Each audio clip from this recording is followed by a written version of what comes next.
আমরা অনেকেই এই দুইটা কি এর মধ্যে পার্থক্য করতে পারি না, অর্থাৎ কোন কিটা আমরা কোন ক্ষেত্রে ব্যবহার করব, অর্থাৎ কোন কি এর মানে কি আমরা একটু দেখে নিব।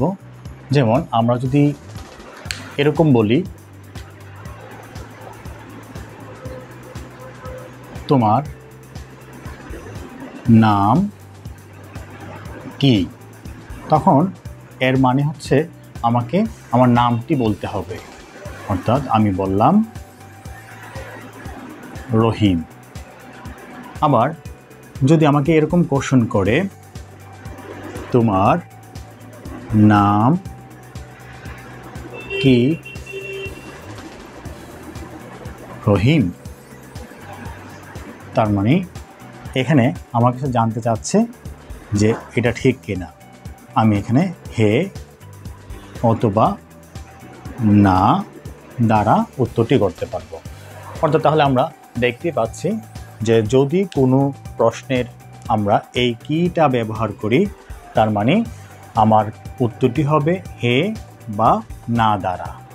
আর আমরা যদি এই কি ব্যবহার করি, তার মানে এর উত্তরটি হবে কোনো একটি বিশেষ্য পদ, অর্থাৎ কোনো একটা বাক্যে অথবা কোনো একটি নামের মাধ্যমে আমরা সেই উত্তরটি করব। তাহলে আমরা এখানে আরেকটু জেনে নিই, সেটা হচ্ছে এই কিটি হচ্ছে আমাদের একটি সর্বনাম এবং প্রশ্নসূচক সর্বনাম আমরা বলতে পারি এটাকে।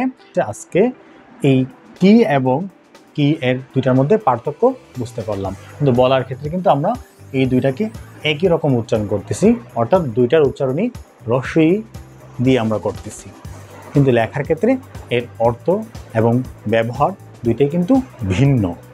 তাহলে আমরা এই দুটি ব্যবহার করার ক্ষেত্রে একটু খেয়াল রাখবো। অর্থাৎ যে প্রশ্নের উত্তর হে বা না দ্বারা করা যায়, হ্যাঁ, এমন ক্ষেত্রে আমরা এই কিটি ব্যবহার করব। অর্থাৎ এই কি দ্বারা প্রশ্ন করলে আমার উত্তরটি হবে হে বা না দ্বারা, আর এই কি দ্বারা প্রশ্ন করলে আমার উত্তরটি আসলে হে বা না দ্বারা আমি দিতে পারবো না। সেক্ষেত্রে আমাকে কোনো একটা বিশেষ্যের অথবা কোনো একটি বাক্যের দরকার হতে পারে। তাহলে আমরা আজকে এই দুটি কি এর পার্থক্য জেনে নিলাম। ধন্যবাদ সবাইকে।